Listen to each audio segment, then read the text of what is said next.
Alrighty, hello and welcome everyone seeing this in the future. My name is Russian Juggernaut. Today, got a bit of a different video. The gameplay that you're going to be seeing is pre-recorded. It's some gameplay of Call of Duty Cold War, or Call of Duty Black Ops Cold War, the alpha specifically.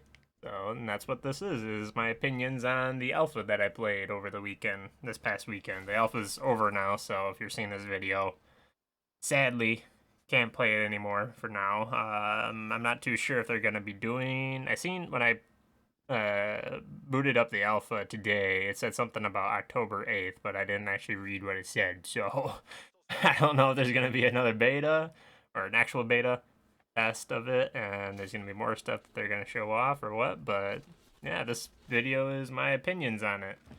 And without further ado, let's just get right into it. So the overall feel of Cold War, it feels like a very fresh new Call of Duty Black Ops 1, which is really nice. It's a feel that we as a Call of Duty community haven't really felt in many years unless we've gone back and played Black Ops 1. And yeah, overall, just the game, it feels very fresh and new. It doesn't quite feel like an old Call of Duty, but it also doesn't feel like a generic Call of Duty.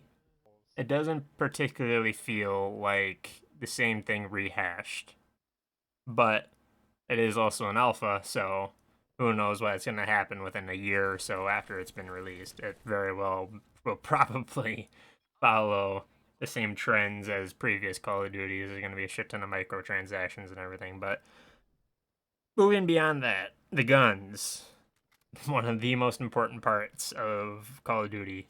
They feel very good. Most of them I have zero problems with. Some of them I for whatever reason with me, I can't use them, but the buddies that I played with, they had absolutely no problems with them, so I'm just chalking that up to a me problem. But then, ooh, the one topic that I don't particularly like about this alpha was the attack helicopter and the gunner helicopter. These two kill streaks were way too prevalent. It felt like just about every game that I ran into, there was always 1 to 2 to 3 to 4 of these things flying around in the skies. And let me tell you, it got old real quick. On just about any class that I ran, the field upgrade that I had was the SAM turret because nobody's gonna, at this point currently, nobody was pulling out launchers to shoot them, so I just kind of kept on throwing that field perk out, or the field upgrade out, whenever I had it, so. And that just kind of, I don't know, put a bit of a damper on my build diversity in a way. That's really my only gripe with the alpha so far. In terms of like the game fluidity, as well as the um like how much it would lag or jump around or stuff. Like if frames were to drop, I didn't experience any of that at all. Granted, I am on a PS4 Pro, so that could play something, or that could factor into it. In my personal experience, had no frame rate drops, nothing, didn't lag. It was all good, which is surprising for a Call of Duty game that isn't quite released yet. um. All right, moving on to all the guns. The ARs, they felt very good. They felt just like AR should be in Call of Duties. They're short to medium to long range, just about in any situation they will perform quite well.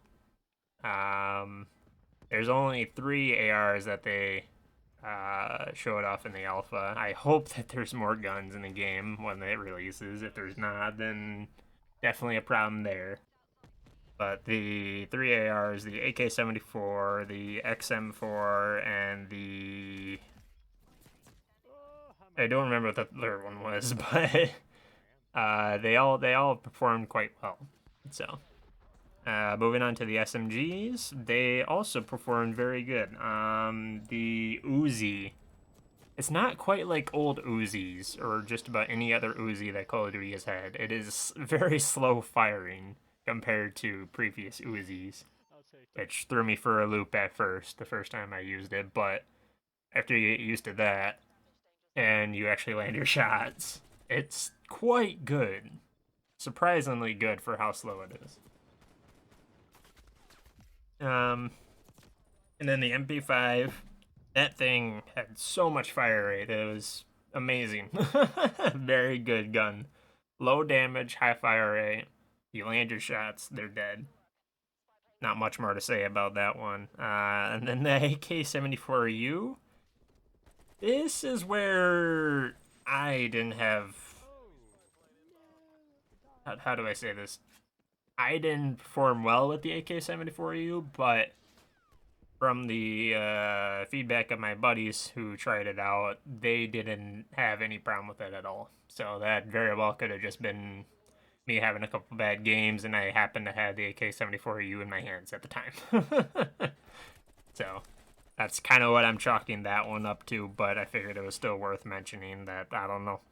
With me in the alpha, I didn't perform terribly well with the AK-74U, which was kind of disappointing, because I always really liked that one from previous Call of Duties. I even had a variant of it for the AK-74 in Call of Duty Modern Warfare. But moving on to LMGs, sadly I didn't really use them too much. I just kind of completely forgot they were even there. I know there was the Stoner as well as one other LMG, which was gonna try out the Stoner one match, but then we wound up running into a bunch of people who yeah, they were kind of cheesy, so I had to swap to something a bit more fast-paced. So, and then the snipers, the snipers felt very, very good, very, very snappy. The quick scopes were quite good. Quick scoping is definitely going to be a thing in this game. So the two different snipers that there are in the game is one, the Tundra, which is a bit more of a tactical-looking sniper rifle. That one, quite good. It's kind of like the L96A1 from Black Ops 1. I'm currently using it in the gameplay that you're seeing now, actually. And that one was quite good. It performed well, but there's something about the hunting rifle style sniper rifle that's also in the game that when I started using that thing, I could not go back to the Tundra. It felt so much more natural in my hands, and it also, from my personal experience, I had way less hit markers when it came to it. So next, the pistols. I never tried the 3-round burst pistol just because from picking it up one time, it kind of just felt like the 3-round burst pistol from Modern Warfare, the most current Call of Duty at the timing of this video. So the only other pistol that was in the game was the 1911, and that thing was very good. Very, very, very good.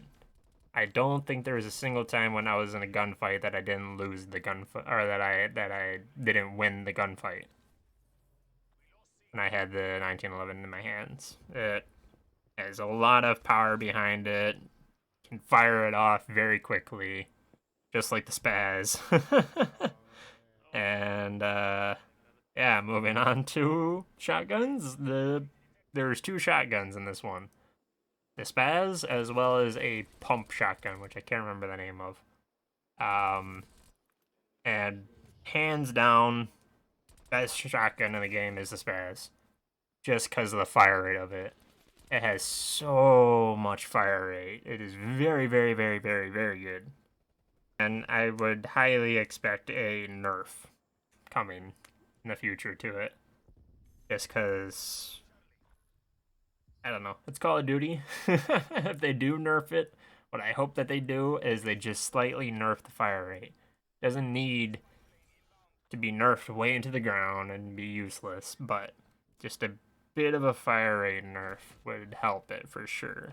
be more in line. And then also the other thing that could do, rather than actually nerfing the spaz, is just buff the range of the pump.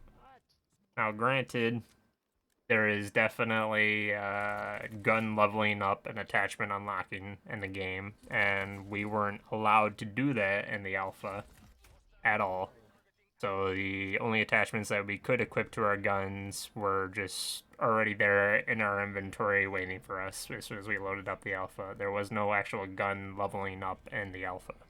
So maybe there's an attachment, a barrel attachment or something, that will help alleviate that feeling of the gun being short, you know? So yeah, if there's a attachment that can fix that, then I wouldn't really worry about it too much. But so then moving on to the last category, launchers. They're launchers. Not much else to say there. They serve their purpose. You can whip them out to shoot down aircraft, or if you want to be a dick, you can blow someone up with it. Doesn't really matter. So if I were to name off what my favorite gun would be, it would have to be a tie between the XM4, which it kind of just looks like the Commando from Black Ops 1. I believe, yeah, I'm using it in the gameplay that you're seeing right now. As well as the hunting rifle. The hunting rifle it was so much fun to use that thing. Unfortunately, the clips that I have of it, I don't have anymore, so I can't really show it off per se, but it felt very good, very snappy, overall amazing. And then the 4 wildcard perks that they showed off, they felt very good. It allowed a lot of build diversity when it came to how I wanted to make my build. Whether I wanted to opt for way more perks, or if I wanted to opt for, a 2 primaries. As well as just any perk that I wanted. You could have 2 red perks and then 1 yellow perk, or you could have all 3 yellow perks equipped with one of the wild cards. And that same wild card allowed you to equip 2 primaries, or hell, if you wanted, 2 secondaries. So, and then the perks were just kind of your generic perks from what I remember there. I don't think there was anything particularly new or groundbreaking. There was 3 of each color, and kind of where they ended. So, so yeah, that's overall my review of Call of Duty Cold War, the alpha anyways. It overall felt very, very good, and I look forward to what else they release onto it. So, I don't know if I'm going to be picking it up right off of release, just because it's Call of Duty. We'll see where they go with it. If they ruin it, or if they actually build upon it, which I'm hoping they build upon it rather than ruining it. But we'll see what happens, so yeah, that's gonna be it for me. Thank you to anyone seeing this in the future. My name has been Russian Juggernaut, and I will see you in the next video. Peace.